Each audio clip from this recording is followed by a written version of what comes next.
News Bangladesh, সংবাদ দিনের শেষে। জাতীয় সংবাদ। বিদ্যুৎ, মেট্রো রেল, সড়ক ও রেলপথে গ্রাহক কিংবা যাত্রী সেবা বিঘ্নিত হলে টেলিভিশন স্ক্রলের মাধ্যমে জানানোর নির্দেশনা দিয়েছেন মন্ত্রণালয়গুলোর দায়িত্বে থাকা অন্তর্বর্তী সরকারের উপদেষ্টা মোহাম্মদ ফাজুল কবির খান। আজ উপদেষ্টার দপ্তর থেকে জারি করা এক নির্দেশনায় এই তথ্য জানানো হয়। নির্দেশনায় বলা হয়েছে, গতকাল শনিবার মেট্রো রেল চলাচল সাময়িক বিঘ্নিত হয়। এছাড়া খুলনা অঞ্চলে বিদ্যুতের ব্ল্যাকআউট হয়। এই দুটি ঘটনায় সংশ্লিষ্ট মন্ত্রণালয়ের সচিবেরা কিংবা সংস্থার প্রধানেরা উপদেষ্টাকে জানাননি। উপদেষ্টা এসব বিষয়ে সামাজিক যোগাযোগ মাধ্যম থেকে জানতে পারেন। বাড়ি বাড়ি গিয়ে ভোটার হালনাগাদ কার্যক্রমে 23 লাখের বেশি মৃত ভোটারের নাম ভোটার তালিকা থেকে কেটে দেওয়া হয়েছে। এছাড়া তালিকায় নতুন ভোটার যোগ হয়েছে 63 লাখ। নির্বাচন কমিশনের জাতীয় পরিচয় নিবন্ধন অনুবিভাগের পরিচালক মোহাম্মদ আব্দুল মোমিন সরকারের সই করা এক প্রতিবেদনে এসব তথ্য জানা গেছে। নির্বাচন কমিশন জানিয়েছে, হালনাগাদ শেষে জুনের চূড়ান্ত ভোটার তালিকা প্রকাশ করার কথা রয়েছে। দ্রুত সময়ের মধ্যে জুলাই সনদ তৈরি হবে বলে আশাবাদ ব্যক্ত করেছেন অন্তর্বর্তী সরকারের জাতীয় ঐকমত্য কমিশনের সহসভাপতি ডক্টর আলী রিয়াজ। আজ সকাল 10:30টার দিকে সংসদ ভবনের এলডি হলে এই বৈঠক শুরু হয়। ডক্টর আলী রিয়াজ বলেন, পুঞ্জীভূত সংকট উত্তরণে সংস্কার কমিশন প্রতিবেদন দিয়েছে। যে ঐক্যের মাধ্যমে ফ্যাসিবাদের পতন ঘটেছে সেই ঐক্য বজায় রাখতে হবে। এ সময় দ্রুত সময়ের মধ্যে জুলাই সনদ তৈরি হবে বলে আশাবাদ ব্যক্ত করেন তিনি।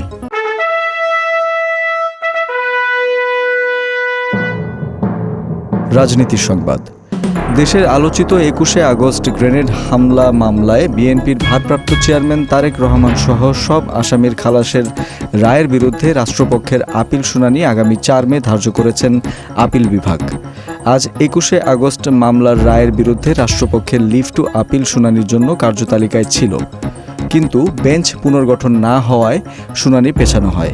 21 আগস্ট মামলায় বাবর সহ 19 জনকে মৃত্যুদণ্ড, তারেক রহমান সহ 19 জনকে যাবজ্জীবন এবং 11 জনকে বিভিন্ন মেয়াদে কারাদণ্ড দিয়েছিলেন বিচারিক আদালত।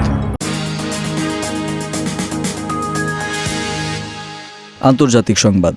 কাশ্মীরের পেহেলগাম হামলার পর সিন্ধু পানি চুক্তি বাতিল করার পর ভারতের বিরুদ্ধে কঠোর অবস্থান নিয়েছে পাকিস্তান।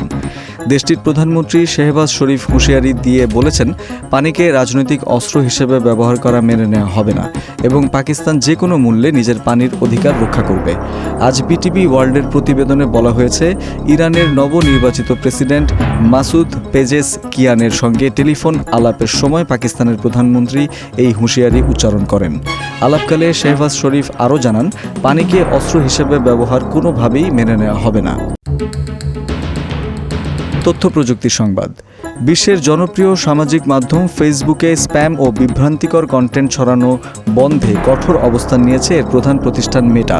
যেসব ব্যবহারকারী ইচ্ছাকৃতভাবে অ্যালগরিদমকে প্রভাবিত করে ফেসবুকের রিচ ও মনিটাইজেশন সুবিধা পেতে চান, তাদের বিরুদ্ধে প্রতিষ্ঠানটি কঠোর পদক্ষেপ নিতে যাচ্ছে বলে জানা গেছে।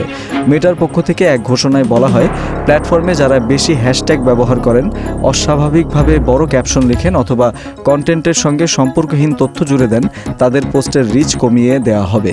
একই সঙ্গে এমন অ্যাকাউন্টগুলো আর ফেসবুকের মনিটাইজেশন প্রোগ্রামের আওতায় থাকবে না। মেটার ভাষ্য অনুযায়ী এসব পোস্টের উদ্দেশ্য সবসময় ক্ষতিকর না হলেও এর ফলে ব্যবহারকারীদের ফিডে আসল ও মানসম্পন্ন কন্টেন্ট ঢাকা পড়ে যায়। খেলার সংবাদ।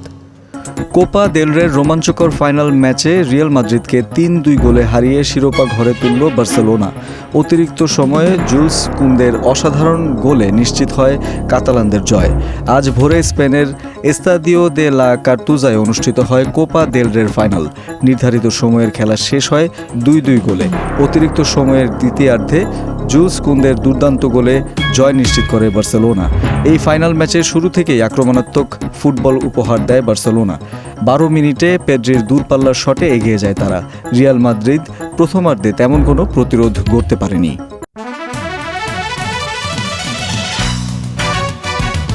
সংস্কৃতি বিনোদন। কপিরাইট লঙ্ঘনের মামলায় প্রখ্যাত সঙ্গীত পরিচালক A.R. রহমান এবং তার প্রযোজনা সংস্থা মাদ্রাজ টকিজকে 2 কোটি রুপি জামানত জমা দেওয়ার নির্দেশ দিয়েছেন দিল্লি হাইকোর্ট। ভারতীয় একাধিক গণমাধ্যম সূত্রে জানা গেছে 2023 সালে মুক্তিপ্রাপ্ত মণিরত্নম পরিচালিত পন্নিয়িন সেলভান 2 ছবির গান ভীরা রাজা ভীরা নিয়ে এই মামলার সূত্রপাত। অভিযোগ, A.R. রহমানের সুর করা ওই গানটির সুর গ্রহণ করা হয়েছে অন্য একটি সৃষ্টি থেকে। এই মামলাটি দায়ের করেন ভারতীয় ধ্রুপদী কণ্ঠশিল্পী ও পদ্মশ্রী পুরস্কারপ্রাপ্ত ফায়াজ ওয়াসিফউদ্দিন ডাগর। দর্শক, এই ছিল আজকের নিউজ বাংলাদেশ সংবাদ দিনের শেষ আয়োজন।